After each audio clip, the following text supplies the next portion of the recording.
أعوذ بالله من الشيطان الرجيم. بسم الله الرحمن الرحيم.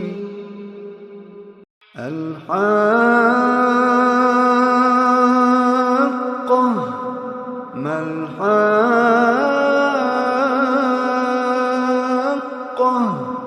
وما أدراك ما الحاقة كذبت ثمود وعاد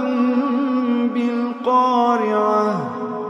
فأما ثمود فأهلكوا بالطاغية وأما عاد فأهلكوا بريح صرصر عاتية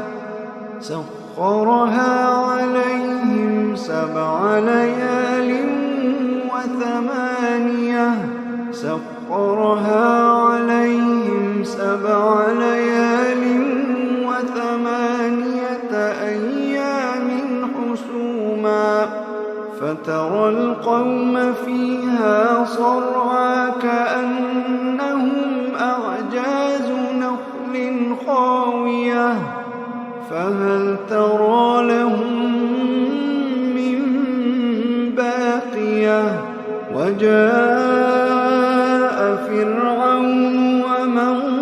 قبله والمؤتفكات بالخاطئة فعصوا رسول ربهم فأخذهم أخذة رابية إنا لما طغى الماء حملناكم في الجارية لنجعلها لكم تذكرة وتعيها أذن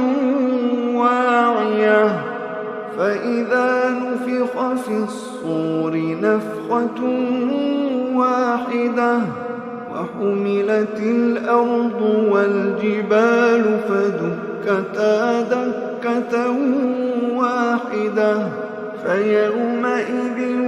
وقعت الواقعة وانشقت السماء فهي يومئذ واهية والملك على أرجائها ويحمل عرش ربك فوقهم يومئذ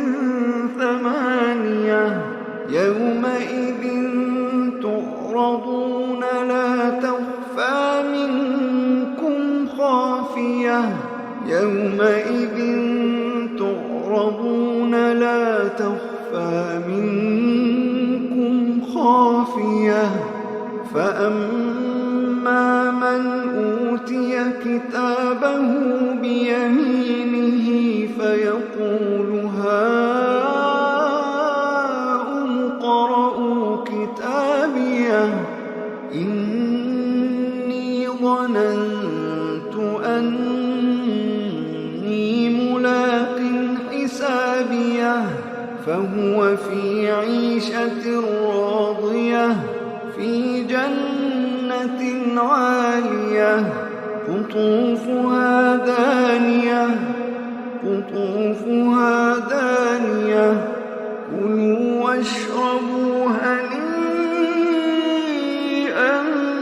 بما أسلفتم في الأيام الخالية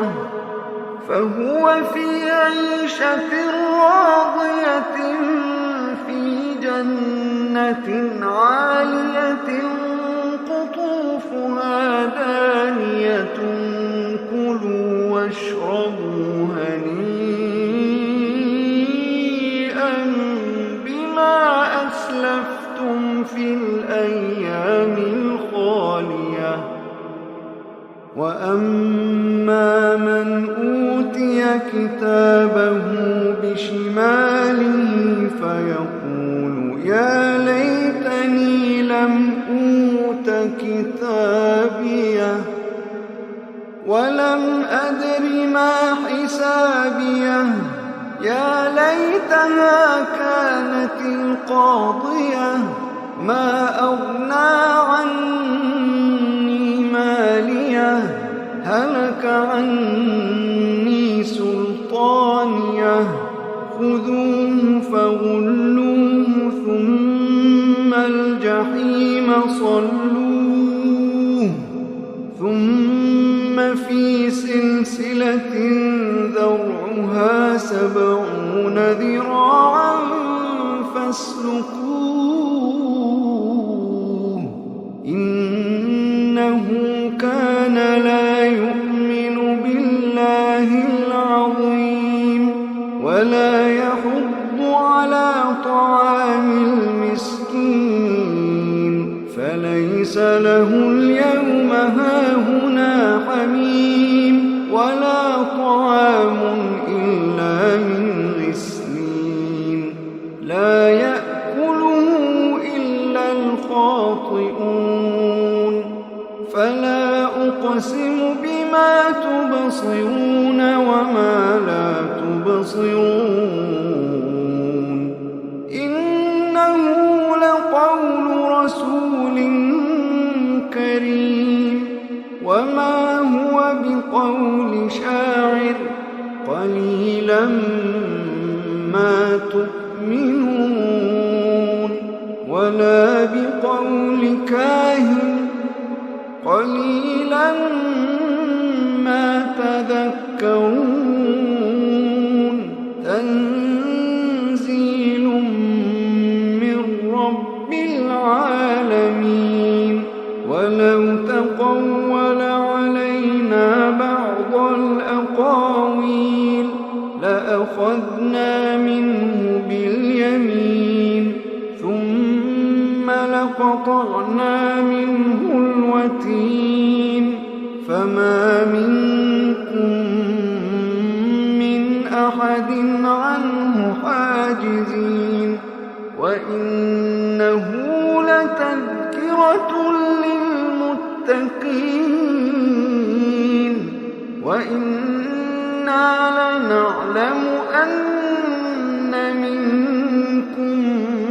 مكذبين وإنه لحسرة على الكافرين وإنه لحق اليقين فسبح باسم ربك العظيم